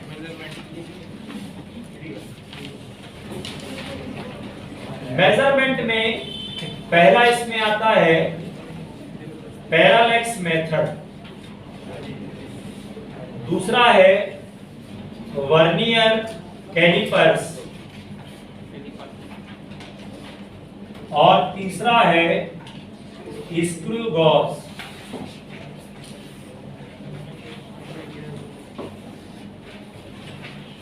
वर्नियर कैलिपर और स्क्रू गॉस। ये पैरालेक्स मेथड एनसीईआरटी में कुछ एग्जाम्पल भी दिए हैं। एनसीईआरटी में इस चीज को ज्यादा फोकस किया गया है, parallax method.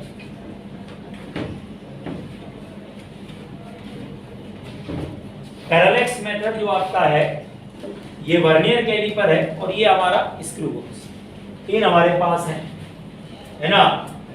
Parallax method, vernier caliper और स्क्रू, तीन है हमारे पास। एक एक करके लिया जाए।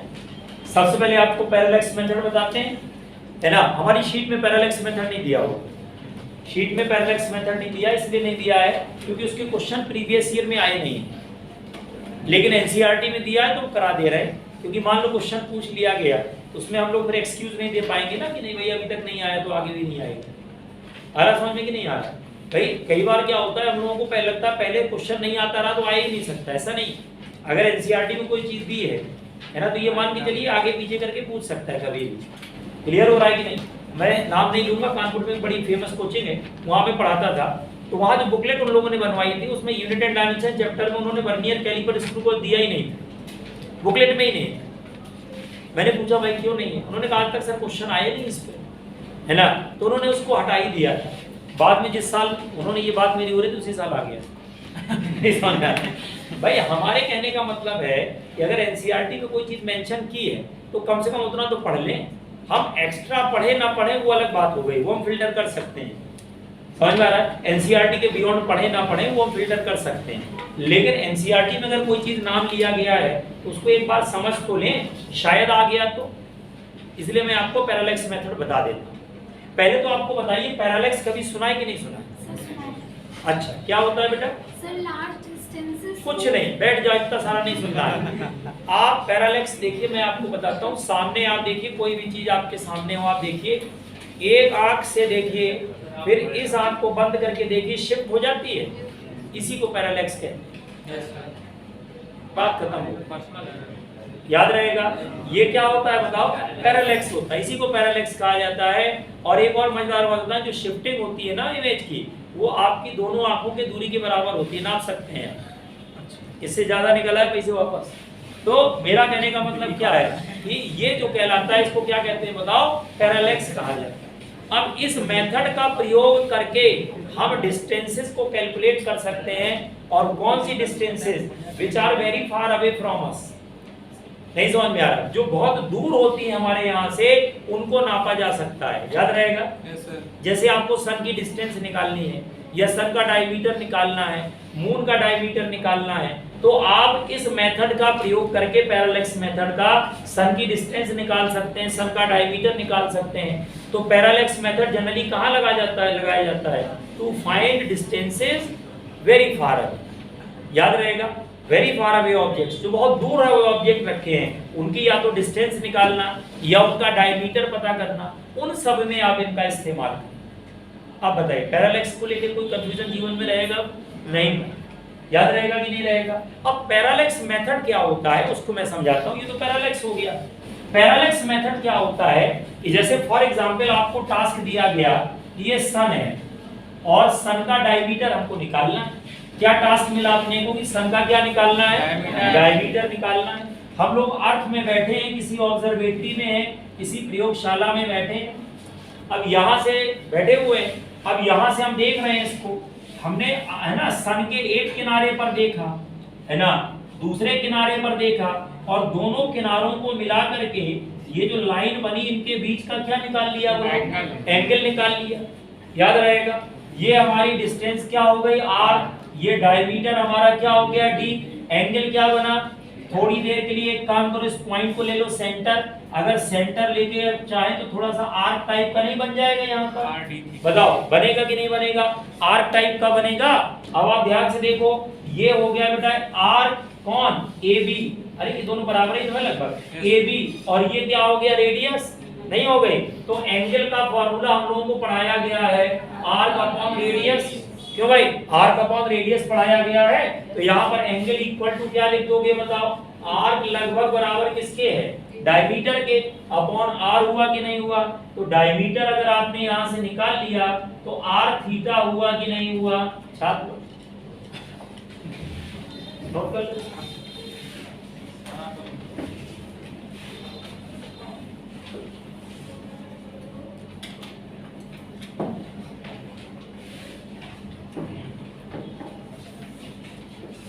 Angle equal to arc upon radius.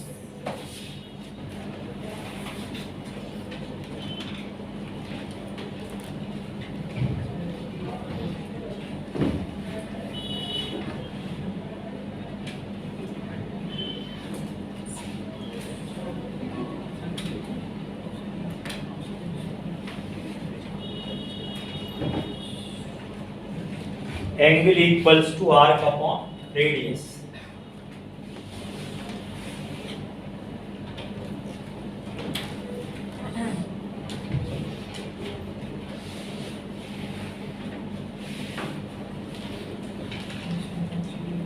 बस इतना ध्यान रखिएगा कि यहाँ जो एंगल लिखा जाता है वो रेडियन में लिखा जाता है। ये जो एंगल लेंगे वो डिग्री में नहीं लेंगे, रेडियन में लेंगे। अगर कल को आपको डिग्री में दे भी रखा है तो आप उसको कन्वर्ट कर लेंगे। अगर आपको डिग्री में दे रखा है तो आप उसको रेडियन में कन्वर्ट कर लेंगे, और वो कन्वर्ट करना आपको आता है। पाई रेडियन जो होता है वो आपका 180 डिग्री के बराबर होता है। पाई रेडियन बराबर किसके होता है? 180 डिग्री। पाई रेडियन 180 डिग्री के बराबर होता है। Pi radian is equals to 180 degree. Parallax method.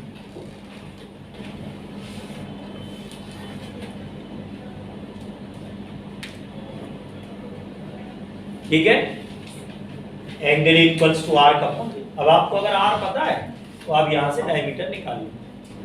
ठीक, अगर आर नहीं पता है तो दूसरा मेथड लगा सकते हैं, डिस्टेंस निकालने का भी मेथड हमारे पास। भाई आपने कहा सर डिस्टेंस तो हमें पता ही नहीं, डायमीटर हम कहां से निकालें? तो आप डिस्टेंस भी निकाल सकते हैं। ठीक, नोट कर लिया बेटा इसको सबने। अब आइए दूसरा देखो, इसमें बताते हैं डिस्टेंस कैसे निकालेंगे। अगर आप चाहते हैं कि हम डिस्टेंस भी निकाल लें तो हम डिस्टेंस कैसे लेंगे? मान लीजिए ये सन है और हमको सन की डिस्टेंस निकालनी, ये मान लो यहाँ पे अर्थ है।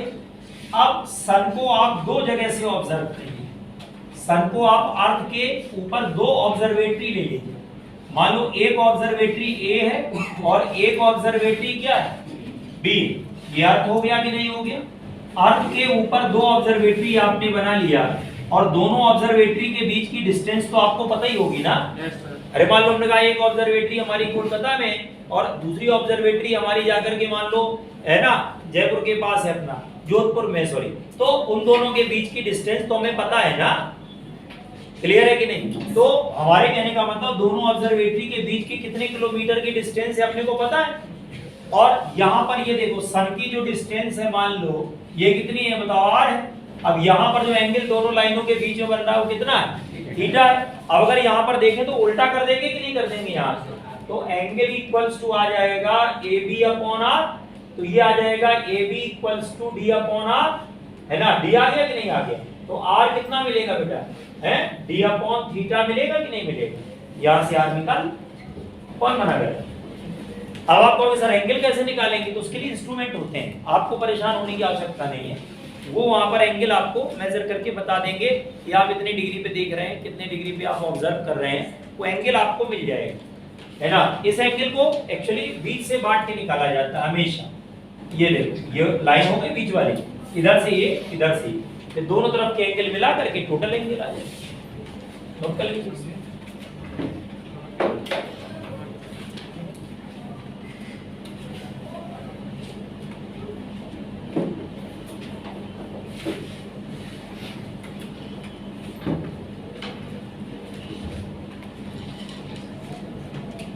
पैरेलैक्स मेथड होता है।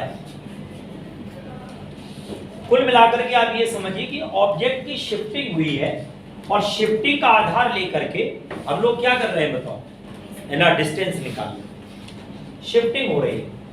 और जैसे एक पॉइंट आपका ये हो गया, एक पॉइंट ये हो गया, तो ये शिफ्टिंग जैसी हो गई कि नहीं हो गई? ये पॉइंट आपका फिक्स हो गया, यहां से आप इसको ले रहे हैं, ठीक है।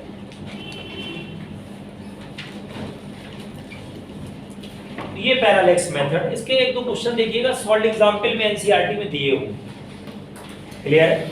एक दो एग्जांपल आपको सॉल्व वाले में मिलेंगे, अनसॉल्व में तो शायद नहीं है ना। मैंने जो देखा है सॉल्व वाले में दो तीन क्वेश्चन दिए, आप उससे ट्राई मार दीजिए।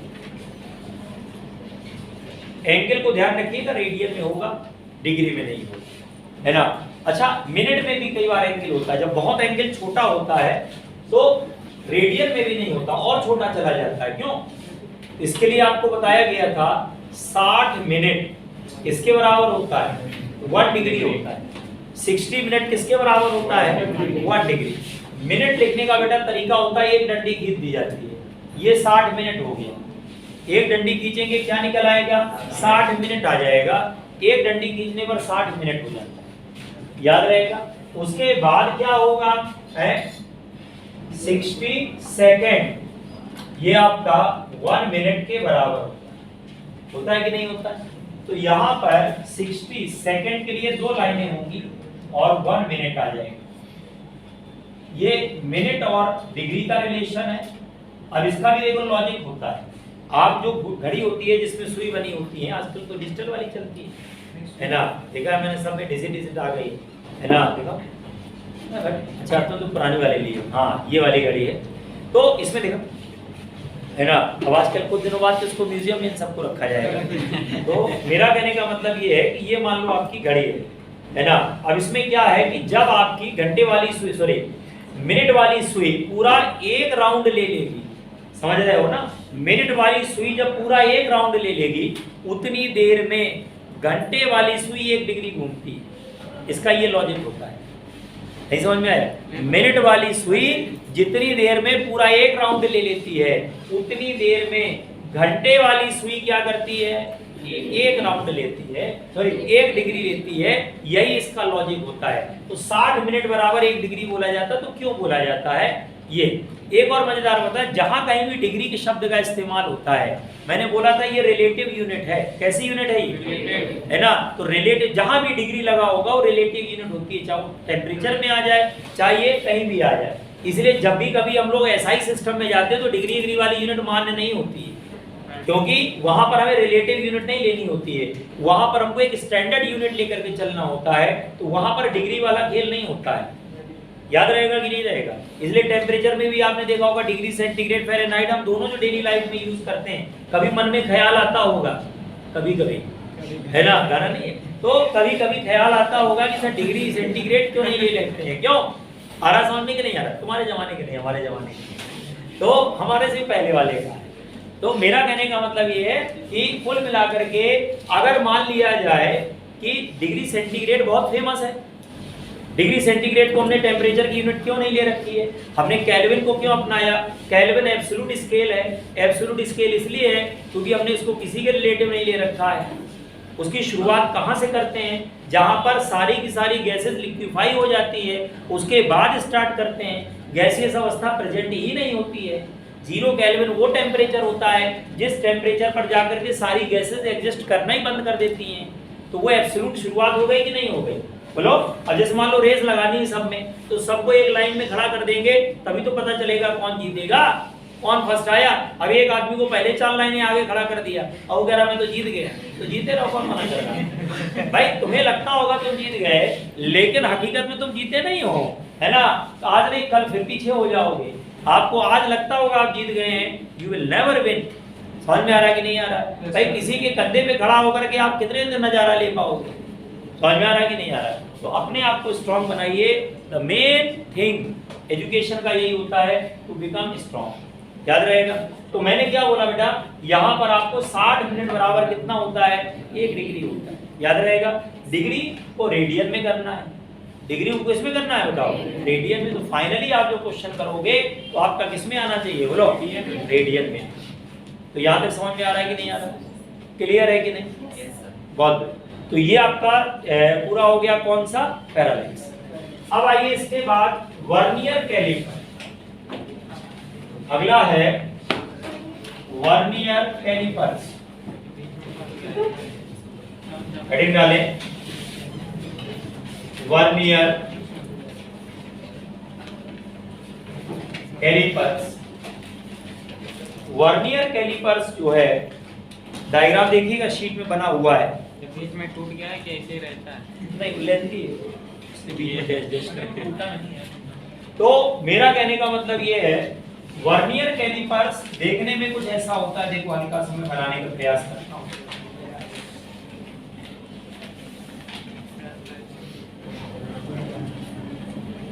रफली ये कुछ ऐसा होता है।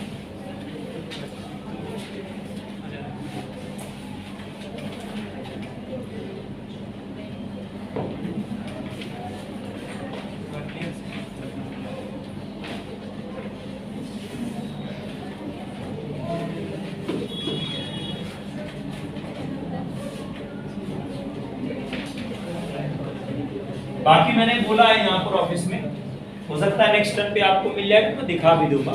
बहुत सारे लोग होंगे वर्नियर कैलिपर किसने नहीं देखा है? वर्नियर कैलिपर आज तक देखे ही नहीं? बहुत बढ़िया। तो ये बुरी बात नहीं है, कोरोना की वजह से ये हुआ है। अगर आप स्कूल जाते तो प्रैक्टिकल होता देखा ही जाता। वर्नियर कैलिपर स्क्रू बहुत बड़े कॉमन इंस्ट्रूमेंट है। हम पहले लाने वाले थे लेकिन मेट्रो में रोक लिया, है ना? वर्नियर कैलिपर का नुकीला होता पीछे वाला ऐसा, तो क्या नहीं हथियार नहीं। मैंने कहा सर हो सके तो रख दीजिए, तो हमने रख दिया, चले आए। लेकिन मेरा कहने का मतलब ये है कि अभी मंगा करके आपको दिखा भी देंगे, उससे मेजरमेंट लेना भी सिखा देंगे। फिलहाल अभी आप थ्योरेटिकली देखिए, ये इस तरीके से जो है हमारी, है ना, ये वर्नियर कैलिपर में जॉस कहलाते हैं। इधर ये फिक्स होता है, ये पीछे मूव कर सकता है। और यहाँ पर ये देखिए, ये आपका जो मूव करता है पार्ट आपका, ये जो पार्ट मूव करता है, ये वर्नियर स्केल कहलाती है। ये यहाँ पर होता है वर्नियर स्केल। और ये जो आप बनाते हो ये क्या कहलाती है बताओ? मेन स्केल कहलाती है। That is called main scale. और ये आगे पीछे घूमता है, जहाँ पर रोकना होता है, टाइट करना होता है, वहां पर स्क्रू लगा होता है। इसको आप आगे पीछे क्या कर सकते हैं बताओ? स्लाइड करा सकते हैं। ये इसका कॉन्सेप्ट होता है। जिस भी चीज का हमें मेजरमेंट करना है, मान लो हमें किसी बॉल का डायमीटर मेजर करना है, उसको हम दोनों जॉस के बीच में फंसा देते हैं और फंसाने के बाद फिर रीडिंग ले लेंगे। याद रहेगा कि दोनों जॉस के बीच में इसको फंसा दिया जाएगा और यहाँ से इसको टाइट कर देंगे। अब वो हिलेगा नहीं, उसके बाद हम इसको यहाँ से मेजरमेंट ले लेंगे। आया समझ में? अब आइए वर्नियर कैलिपर स्क्रू गॉज दोनों की मैं बात करूं तो सबसे पहली चीज जो होती है बेटा लीस्ट काउंट। कोई भी इंस्ट्रूमेंट हो, चाहे वर्नियर कैलिपर हो चाहे आपका कौन हो स्क्रू गॉज हो, दोनों में जो सबसे पहली चीज होती है वो होती है कौन सी? Least count. तो हेडिंग डाल लेंगे least count of vernier callipers. Vernier callipers को शॉर्ट में हम लोग वीसी लिख सकते हैं, है ना? ये आपका वीसी लिखा जा सकता है, we can write VC.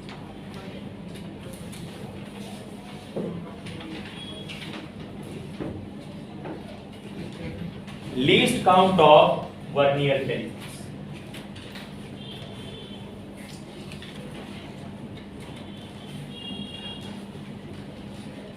Least count of vernier callipers.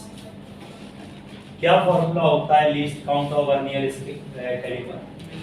1 main scale division minus 1 vernier scale division. क्या लिखा बेटा? एमएसडी। एमएसडी एमएसडी का मतलब है मेन स्केल डिवीजन, वीएसडी का मतलब वर्नियर स्केल डिवीजन। या इसको एक काम और कर सकते हैं, क्या? 1 main scale division upon number of vernier scale division. ये भी आप लिख सकते हैं 1 main scale division upon number of vernier scale division. यहाँ पर एक शब्द का इस्तेमाल हो रहा है एमएसडी। एमएसडी का मीनिंग होता है मेन स्केल डिवीजन और वीएसडी का होता है वर्नियर स्केल डिवीजन, है ना? उसका फुल फॉर्म होता है वर्नियर स्केल डिवीजन। एक होता है मेन स्केल डिवीजन और दूसरा कौन सा होता है? Vernier scale division. एक आपका मेन स्केल डिवीजन है और दूसरा है वर्नियर स्केल डिवीजन। ठीक, वर्नियर स्केल डिवीजन। तो जब भी कभी आप लीस्ट काउंट कैलकुलेट करोगे 1 main scale division minus 1 vernier scale division या 1 main scale division upon number of vernier scale division. ठीक, समझ में आ रहा है? जैसे एग्जाम्पल के तौर पे आपको दे दिया जाए 1 मेन स्केल डिवीजन आपका 1 मिलीमीटर है और number of vernier scale division दे दिए जाए, ये मान लो 10 है, तो लीस्ट काउंट यानी कि कितना होगा? ये आएगा 1 मिलीमीटर अपॉन 10, तो ये आएगा 0.1 मिलीमीटर या 0.01 सेंटीमीटर। लीस्ट काउंट को हिंदी में अल्पमतांक कहते हैं। जिन लोगों को ना समझ में आए तो पूछ लिया करो।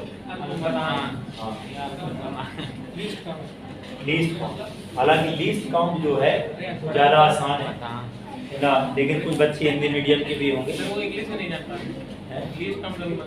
लीस्ट मतलब मिनिमम, न्यूनतम कितना नाप सकते हैं, किसी भी इंस्ट्रूमेंट से मिनिमम कितना नापा जा सकता है उसको क्या कहा जाता है? अब जैसे मैंने एक एग्जांपल लिया है, जो कॉमनली हम लोग वर्नियर कैलिपर यूज करते हैं यही होता है। उसका एक मेन स्केल डिवीजन कितना होता है? बोलो। 1 मेन स्केल डिवीजन कितना होता है? 1 मिलीमीटर होता है और number of vernier scale division कितने होते हैं? 10 होते हैं। तो लीस्ट काउंट बराबर होता है 1 मिलीमीटर अपॉन 10। कितना होता है?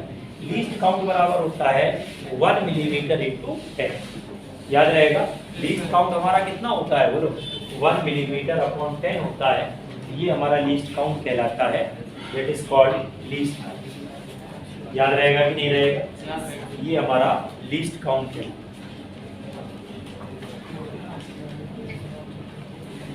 इतना समझ में आ गया सबको कि नहीं आ गया? बहुत बढ़िया। तो लीस्ट काउंट, अच्छा जैसे मान लीजिए एक क्वेश्चन हमने दिया है शीट में और आईटी में आया हुआ है, मैं उसको जरा करा देता हूँ। देखिएगा शीट में, बात नहीं करें बेटा। क्वेश्चन क्या दिया हुआ है कि 1 main scale division A given है। कितना गिवन है? ए। वन मेन स्केल डिवीजन कितना गिवन है, ए यूनिट के बराबर है, जो भी यूनिट है। उसमें बोला है कि N vernier scale division coincides with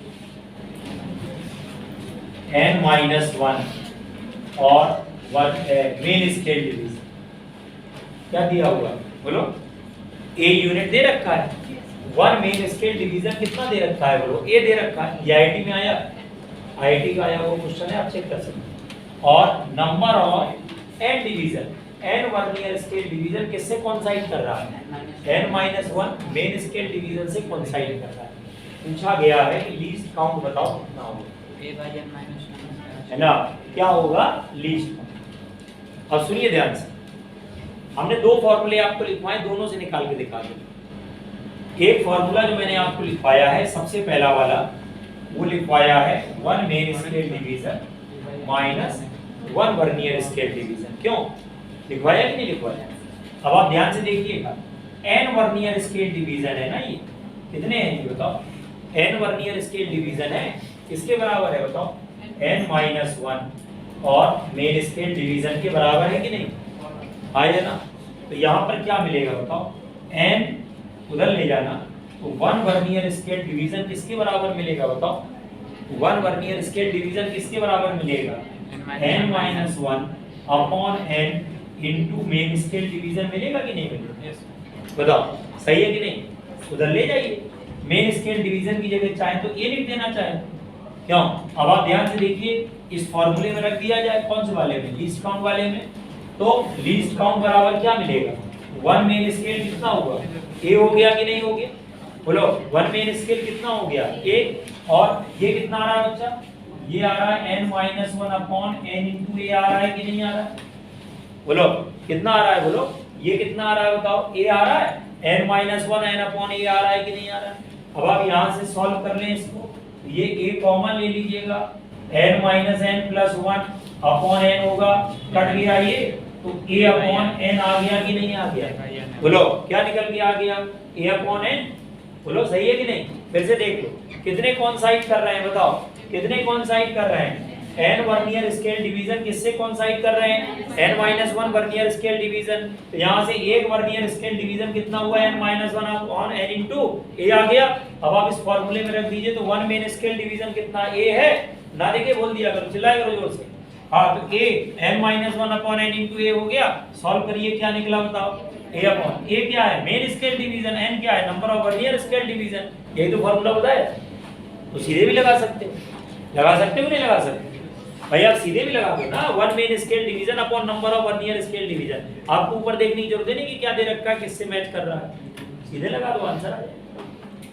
ठीक है, ये तरीका। तो आपको मैंने वर्नियर कैलिपर में लीस्ट काउंट निकालना बता दिया है, अगले टर्न पर वर्नियर कैलिपर में वैल्यू लेना बता देंगे कैसे निकालना। तो नेक्स्ट टर्न पर ये आपका टॉपिक खत्म हो जाएगा, है ना।